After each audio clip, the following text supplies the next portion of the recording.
On July 29, 2008, a mother of two named Susan Powell recorded a video where she documented the assets in her home in Utah, just in case, in her own words, something happened to her. This is me. July 29th, 2008.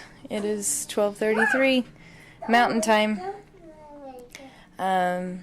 Covering all my bases, making sure that if something happens to me or my family or all of us, that our assets are documented. Hope everything works out and we're all happy and live happily ever after as much as that's possible. The video was made on her attorney's advice, who feared that Susan's husband Josh might attempt to sell some of her most expensive assets. In the years leading up to the now infamous video's recording, the couple's marriage had been under a lot of strain, and during the recording, Susan lets on that things had been everything but peaceful between her and Josh over the past few years. This is all stuff bought in a year or less through Home Depot on my credit. Josh bought a lot of stuff and then he had to bankrupt it. And then he bought a little bit more on my credit. There's a nice lamp. These are things to roll wood with. And I had necklaces too. I don't know where those are. I just got in a rage, as you can see, and broke this. There's duds and pearls and opals in there. Broke this and threw all my DVDs and made a mess because he was angry at me. This was about a year or two back. Although Susan had been seeing a divorce attorney to look into the possibility of leaving her husband, they were still living together in 2009, almost a year and a half after the video was recorded. On the morning of December 6th of that year, Susan went to church with her two boys, after which a neighbor went to visit her, leaving her house at about 5 p.m. That night, Josh allegedly took the couple's two boys, Charlie and Braden Powell, on a camping trip in the middle of the night in blizzard conditions to a campsite on the Pony Express Trail. According to Josh, Susan stayed home because she was tired. The story goes that the next day, Susan's family and friends reported her missing when her two boys weren't dropped off at daycare. When Josh came back from the supposed camping trip with his sons, he said that when he had left the previous evening, his wife had been sleeping peacefully at home and that he had no idea what could have happened to her. After searching the couple's house in Utah, police found no signs of foul play, but things continued to get stranger as the investigation continued. Inside Susan's safe deposit box at the bank where she worked, the cops found a handwritten will and testament in which Susan alleged that Josh had taken out a $1 million life insurance policy on her a few weeks prior. Disturbingly, she also wrote, "If I die, it may not be an accident." About 10 days after she mysteriously disappeared, the authorities also found that Josh had filed paperwork to withdraw money from a retirement account, and he was officially declared a person of interest in the case. Suspiciously, Susan's family and friends reported that during the search efforts, Josh never seemed to show a genuine interest in finding his wife. But despite the mountain of evidence stacked against him, Josh Powell was never formally charged in his wife's disappearance.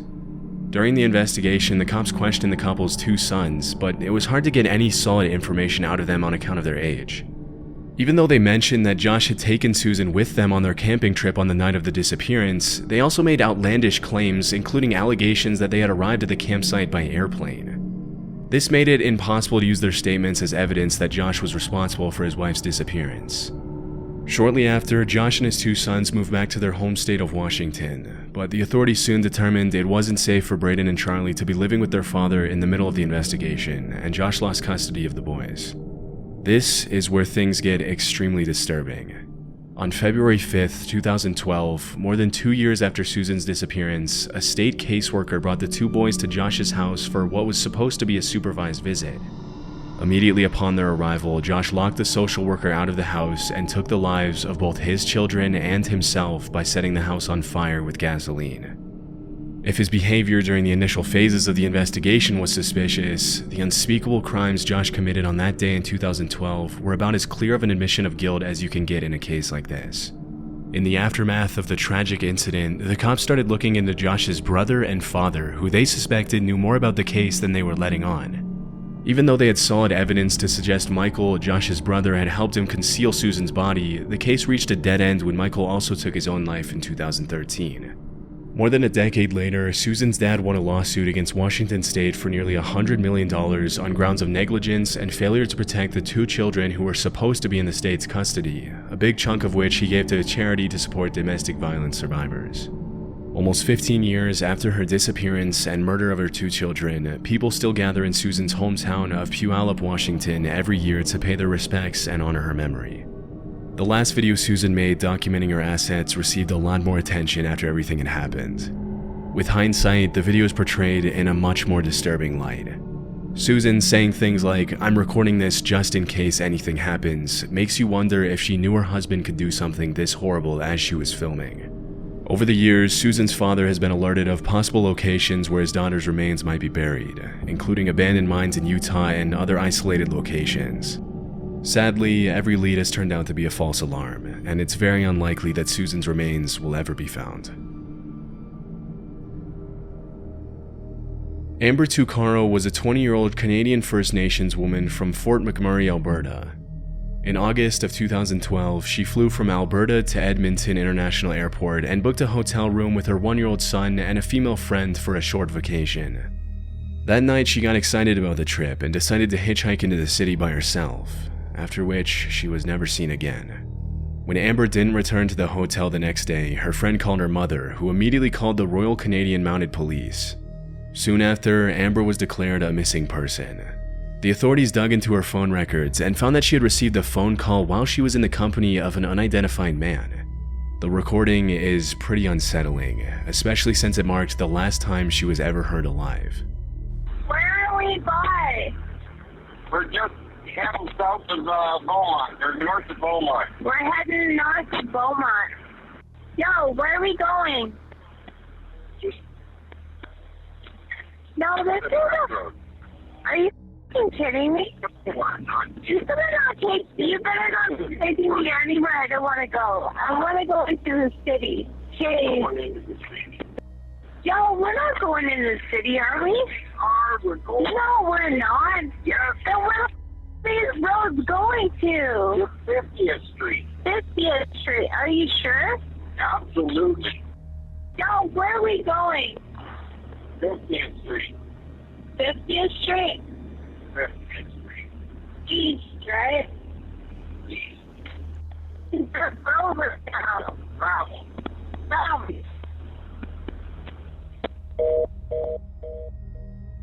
In the recording, a male driver can be heard reassuring Amber that they're heading where she wants to go, but she doesn't seem to be buying the story and is obviously pretty distressed. On August 28th, the cops released the phone conversation, but they didn't officially start investigating the disappearance until well after a month after Amber was reported missing. Sadly, when Amber's mother pressured the cops to do something and help her find her daughter, they dismissed her and told her that Amber was probably just out partying and would turn up soon. Tragically, on September 1st, 2012, just 4 days after the audio from the eerie conversation was released, the remains of Amber's body were found on a rural property near Leduc County by a group of horseback riders. One of the most frustrating aspects of this case is how unprofessionally the disappearance was handled by the Canadian police. After just 1 month of searching, Amber was taken off missing persons list based on a series of suspicious, unconfirmed, and anonymous sightings in Edmonton, and it took her mother an entire month to get her back on the list. By the time she was put back on the list by the negligent cops who made the unforgivable mistake, her property, which could have been used as evidence, had already been accidentally destroyed after it was recovered from her hotel. Over the years, a few women have come forward claiming to know the identity of the man in the recording, with all of them accusing the same man. The authorities say they've looked into him, but he wasn't declared a person of interest. A few years ago, another man came forward and claimed that the man in the recording was his father, an American citizen with no legal standing in Canada who had been living on a ranch in the greater Edmonton area. If the man's testimony is to be believed, his father is also responsible for several other mysterious disappearances and deaths that have taken place in the area over the last few years. One of the most disturbing aspects in the recording is the audible dishonesty in the man's voice, which is pretty much clear as day when Amber asks if he's sure they're going into the city, and he responds with an extremely fake "absolutely." It's also pretty messed up how the cops handled the case from start to finish, and many people suspect the cause of the unprofessional management of the case was just straight up racism against the Indigenous woman. Hopefully, we'll someday have an explanation for what happened that night to Amber Tucarro, but for now the case remains a pretty disturbing mystery. In late 2014, a YouTuber named Kenny Veach commented under the username SnakeBitMcGee on a video titled Area 51 Technician's Son Discloses Secret Alternative Energy. The comment read, "That ain't nothing. I am a long-distance hiker. One time during one of my hikes out by Nellis Air Force Base, I found a hidden cave. The entrance to the cave was shaped like a perfect capital M. I always enter every cave I find, but as I began to enter this particular cave, my whole body began to vibrate. The closer I got to the cave entrance, the worse the vibrating became. Suddenly, I became very scared and hightailed it out of there. That was one of the strangest things that ever happened to me." As you can imagine, Kenny's comment immediately caught a lot of people's attention. Some people called Kenny a liar, while others encouraged him to find the cave again and record his findings.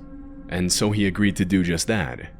On October 18th of that year, Kenny uploaded a video of his long-distance hike in the Nevada desert in which he attempted to find the cave for a second time.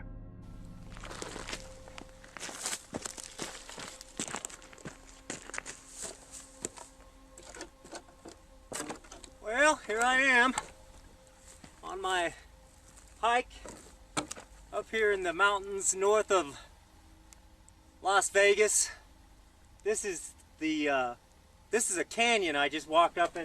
Now you can't tell, but my truck is way out there by the mountains at the very, very end of this valley. At the beginning of the video, Kenny stands at the top of an abandoned mine shaft and gives his viewers an introduction into the monstrous hike that lies ahead of him that day. As the day goes on, he continues to record what he sees as he travels through the Mojave Desert trying to locate the cave again. There's some interesting stuff coming up here. Look, see those? Look at that. Kind of right there. That's kind of cool. Alright, I'm going to turn it off and then I'll turn it back on here. Look at that. That's pretty cool right there. Huh. Alright, off with the camera. That was the end of the video Kenny posted.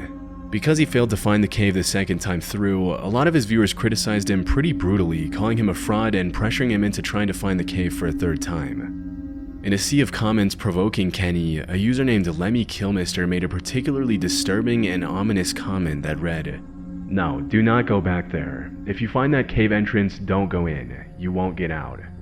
Still, on November 10th of that year, Kenny told his family he was going on an overnight hiking trip and he set off by himself for the third time to find the mysterious M Cave in the Mojave Desert, one of the hottest and driest regions in the world. That was the last time he was ever seen. On November 22nd, 2014, 12 days after he set off on his search for the M Cave, a group of search and rescue volunteers found Kenny's phone lying at the top of the same mine shaft he had pointed out in his M Cave video. Unfortunately, after his phone was located, the case went cold, and Kenny's body was never found. After the mysterious disappearance, people started coming up with all sorts of theories to explain what could have happened to Kenny, with most people claiming that he had either fallen down the abandoned mine shaft or died of overexposure. Some of the more outlandish theories reported that Kenny could have witnessed a crime out in the middle of the desert and had to be silenced, or that he found a secret military base and was eliminated by the government. However, a few months after his disappearance, a comment on the original video made by a woman named Sharon Pilgrim shed light on an entirely new possibility, that Kenny had taken his own life. The comment read, "I am the girlfriend that Kenny spoke of in the video. Kenny has not been found, and I feel that he probably will not be found for many, many months, if ever. I want you to know that I do not think Kenny had an accident. I believe he took his life. He battled with depression for many years and would not take medication or see a doctor. He quit his job a little more than a year before he disappeared." In response to his phone being found at the mine shaft, Sharon then added, "The mine shaft was about a 4-hour hike from his car. It is my feeling that he left it behind so that he could not be tracked from the GPS in it. He also did not take his video camera with him on this solo hike. It was left in his home, so he had no intention of filming anything. I am healing from my loss and look forward to new experiences with desert hiking, camping, and taking beautiful pictures of our desert. Enjoy your adventures of life, and thank you for the kind, loving comments sent my way." Even though the woman's comment seems pretty genuine and brings light to the very real possibility that Kenny took his own life, the case still doesn't have a solid conclusion. Over the years, several other YouTubers have found caves in the same area Kenny was hiking in that almost perfectly resembled the letter M, and recently one of them even had a danger restricted area sign put up next to its entrance. So, even though it's possible that Kenny took his own life in the desert, his disappearance has still left more questions than answers. On September 8, 2015, a man named Tim from Mounds View, Minnesota contacted the police and told them his friend, 32-year-old Henry McCabe, a Liberian immigrant and auditor for the Department of Revenue, had gone missing. As per Tim's testimony, Henry had been at a barbecue hosted by a friend named Emmanuel earlier that day and had left to go to a nightclub at around 11 p.m. After following up with the two acquaintances who had been with Henry at the club on the night of the disappearance, the cops realized they had a pretty complicated case on their hands. According to the two friends who had been with Henry at the C'est La Vie nightclub in Spring Lake that night, Henry had been drinking pretty heavily, and upon leaving the club at around 2 a.m., he allegedly asked William, one of the acquaintances he was with, to drop him off at a gas station nearby. After getting dropped off by William, who thought it was strange that Henry rejected his offer to drop him off at his house instead of a random gas station, Henry called his wife a little after 2:20 a.m. According to his wife, Henry sounded pretty delirious on the call, and near the end of the conversation, she called one of Henry's friends to ask him to go get her husband. Even though the friend didn't answer the call, the last 2 minutes of the conversation between Henry and his wife were recorded by the friend's voicemail, and the content of the conversation is pretty disturbing.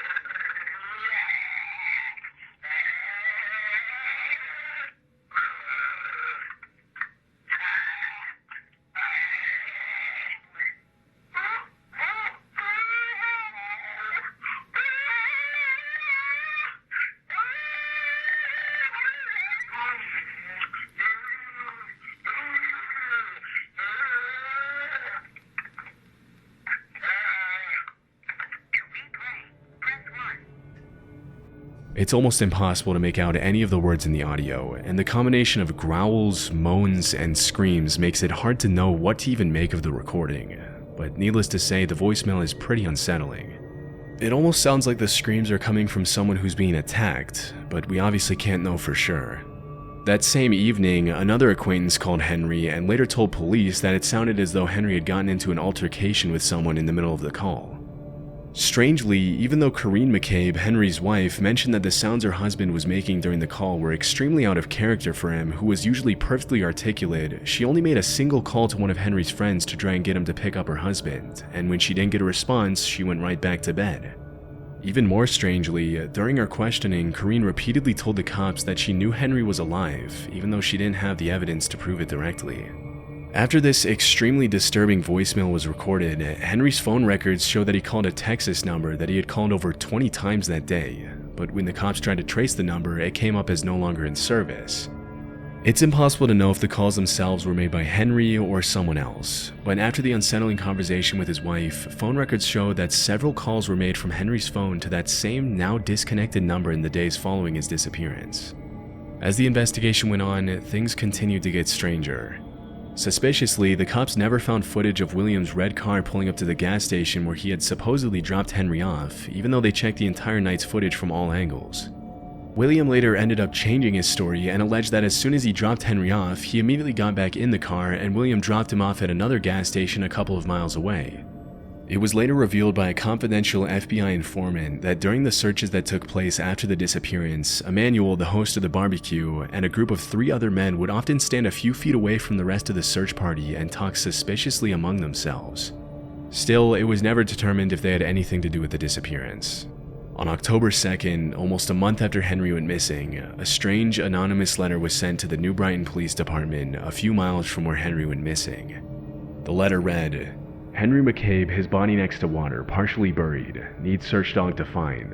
Witness who saw burial scared, female young, asked to come forward. Can remain anonymous and will protect."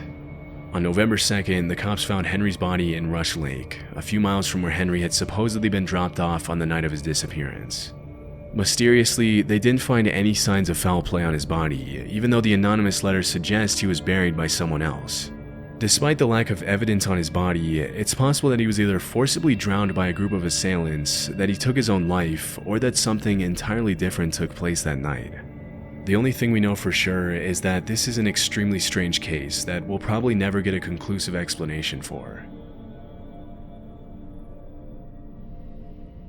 In the summer of 2013, a 26-year-old oil worker from Texas named Brandon Lawson arrived home from work and immediately got into an argument with his long-term girlfriend. Things had been pretty tense between the couple in the days leading up to that evening, as Brandon had frequently been working Monday through Sunday, and the youngest of the couple's 2 children was only a few months old. Also, Brandon had recently relapsed into addiction, which further strained their relationship. It's unclear if his girlfriend kicked him out of the house or if he decided to leave after about an hour of arguing, but whatever the case, Brandon got in his silver Ford F-150 and drove away from his home in San Angelo at midnight on August 8th, after which he was never seen again. The incredibly strange events that took place over the next few hours have turned this case into one of the most mysterious and disturbing disappearances of the decade. About half an hour after leaving his house, Brandon made a phone call to his brother Kyle, letting him know that he was a few miles south of Braun on a stretch of highway in the middle of nowhere and that he was out of gas. After fetching a gas can from Brandon's house, which was about a mile away from his own, Kyle got into his car and prepared to drive to his brother's location. But things didn't exactly go according to plan for Brandon, and a few minutes later at around 12:50 a.m., he made this disturbing call to 911. 911 emergency. Yes, I'm in the middle of the field. The Saper just pushed some guys over. Right here going towards Javelin on both sides. My truck ran out of gas. There's one car here and got chased to the woods. Please hurry. Okay, now run that by me. I'm not talking to him. I actually ran into him. Ah, you ran into him. Okay. Got the first guy. Do you need an ambulance? Yeah, no, I need the cops. Okay. Is anybody hurt? Hello? Hello? Hello? Although it's hard to make out what's going on in the background, many people have alleged that they can hear the sound of gunshots and other people talking in the audio, but it's hard to confirm what exactly was being said and what was even going on during the call. 8 minutes after Brandon's 911 call, another driver called the cops to inform that a silver F-150 had been parked pretty dangerously on the highway with the back of the truck sticking out into the other lane. Following his call to 911, Brandon continued to contact his brother Kyle by phone, and they exchanged a series of strange phone calls. Even though these next calls weren't recorded, according to Kyle, Brandon sounded extremely paranoid, repeatedly claiming that he was being chased out of town by the Mexicans in the neighborhood. When Kyle asked him if he had been using drugs again, Brandon immediately denied it. At around 1:10 a.m., Kyle arrived at the location where the truck was parked, but Brandon was nowhere to be seen. A few minutes after his brother's arrival, Brandon once again called Kyle and made a series of disturbing statements, claiming that he could see Kyle and the officer that had just arrived at the scene, that he was bleeding, and that they needed to hurry. Disturbingly, he was nowhere in sight. For the next few minutes, Kyle continued to try to get in touch with Brandon, but all his calls went straight to voicemail. After failing to find him that night, the cops launched an official search for Brandon, complete with helicopters, thermal cameras, dogs, and a massive search party. Unfortunately, Brandon was nowhere to be found. It was later revealed that Brandon had cashed out his 401k on the night of his disappearance, suggesting he might have vanished on his own accord. However, due to his distressed phone calls to 911 and his brother, it's also possible that Brandon fell victim to some sort of cartel activity, or that someone he ran into on the road attacked him. In February 2022, a small search party consisting of family members and friends found a pair of shoes and clothing that matched the description of what Brandon was wearing on the night of his disappearance, and after searching the area, the cops found human remains near the location of the shoes and clothing. Even though the remains were sent to be tested more than 2 years ago, there still hasn't been a definitive answer for whether they belong to Brandon or what could have happened to him that night. Hopefully, with time, more conclusive answers will surface to give Brandon's family a sense of much-needed closure. Until then, this will probably remain as one of the most disturbing missing persons cases from recent years.